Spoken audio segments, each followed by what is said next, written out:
I think when we were tasked with um, coming up with ideas for businesses that we could run in the future, I kind of started thinking about how I could combine what I wanted to do and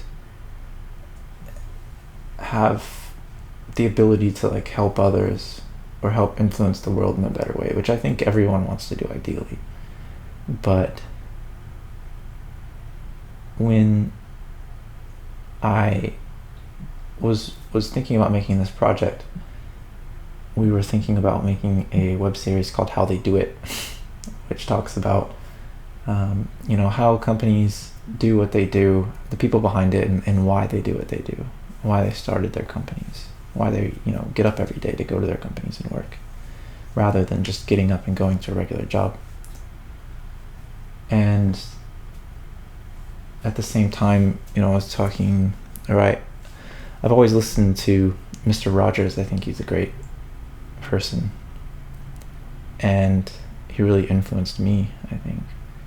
And he was talking about his mother when he was giving testimony at a trial once, and he said his mother always said that no matter what bad things you see on TV or bad things that are happening around you, all you have to do to cheer yourself up is look for the helpers, because there's always going to be people helping who are trying to do better, or trying to make the world a better place.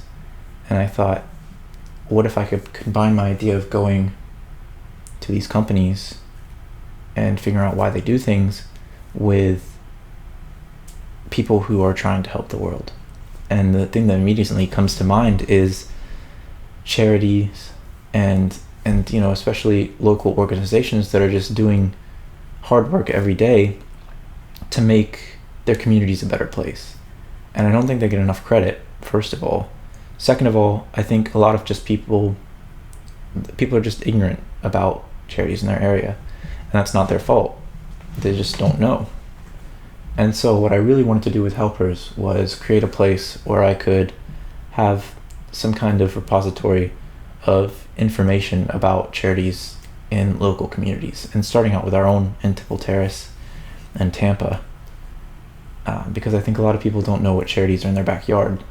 And that includes more than two, really, but two key groups of people. The first are people who would either donate time or money or their skills to a charity. And the second are people who need that charity's services. And both are kind of key. And both are reachable as the same target audience. So I thought making a magazine online and in print is a good way to reach both at once, to kind of inform people about the charities in their area, what they do, the help that they need the most, and as well the services that they provide and how people can get help from them. And I think that was really important. And I think it was important that we kind of present ourselves in a way that is trustworthy, with integrity, information that people can trust, not just the good information but the bad, and let people decide for themselves where they want to donate their time, where they want to donate their money, where they want to seek help from. And that's what Helper Mess magazine kind of started out as. And when it came to developing the core values of the organization, I chose integrity, honesty, empathy, transparency, and hope. And a lot of the feedback I got was kind of, what is hope? Why would you include hope in a list of values? But I think when it comes to Helpers magazine, and myself at least, I really think that hope should be included. And to me, hope is the belief that things in our lives and in our communities and in our world can get better, and they will get better. But more importantly, that by taking action ourselves or within our communities, that we can make a difference, or that we can make a change, that we can make things better ourselves.